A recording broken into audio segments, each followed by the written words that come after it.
बड़ोदरा में किसान हित रक्षक समिति की ओर से आज जिला कलेक्टर कचहरी पर आवेदन पत्र दिया गया है। दरअसल किसान हित रक्षक समिति जो है वो आज इकट्ठा होकर जिला कलेक्टर कचहरी पहुंची थी।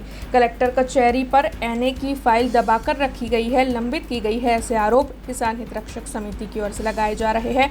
तब 200 से ज्यादा फाइलें ऐसी है, ऐसे आरोप किसान हित रक्षक समिति ने लगाए हैं। तो वहीं एनए हुई फाइलों में भी हेतु फेर के लिए फिर से प्रोसेस करवाई जा रही होने की पेशकश भी किसान हित रक्षक समिति की ओर से की गई है।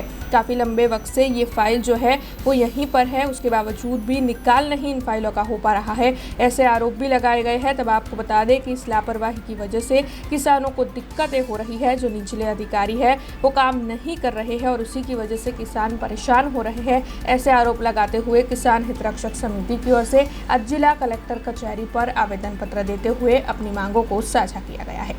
ખેડૂત હિત રક્ષક સમિતિ ગુજરાતના ખેડૂતોની એક રજિસ્ટર્ડ સંસ્થા છે।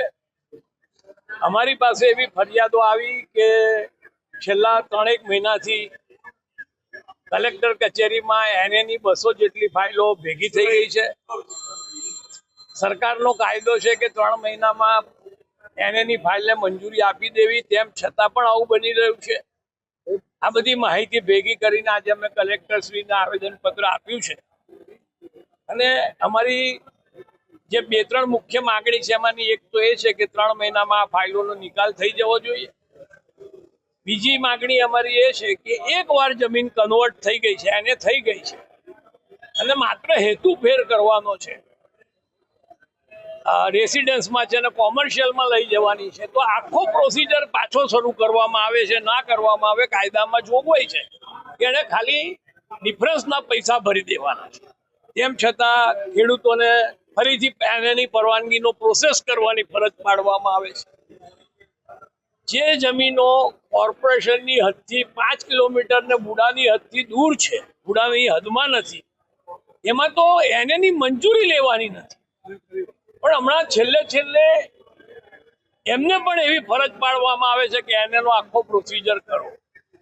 સાહેબે ખૂબ પોઝિટિવ વેમાં અમારી વાત લીધી છે અને ખાતરી આપી છે કે આ તમામ પ્રશ્નોનું હું નિરાકરણ કરી દઈશ અને સાહેબે એવું પણ કહ્યું છે કે મારી મંજૂરી પછી પણ જો ફાઇલ અરજદાર સુધી ન પહોંચી હોય તો મને ધ્યાન પર લાવજો, હું એમની સામે અધિકારીઓ સામે સખત પગલાં લઈશ। બેદરકારી હોઈ શકે, બાકી એક વાત છે કે આ સાહેબ વિશે કોઈને કશું કહેવા પડવું નથી, એમની એફિશિયન્સી વિશે કે એમની ઓનેસ્ટી, એટલે બાકીના અધિકારીઓની બેદરકારી હોઈ શકે એવો દાખલો અમારા સુધી પહોંચ્યો નથી કે કોઈ પૈસા માંગ્યા છે અને કામ થયું છે, એવું કશું થયું નથી।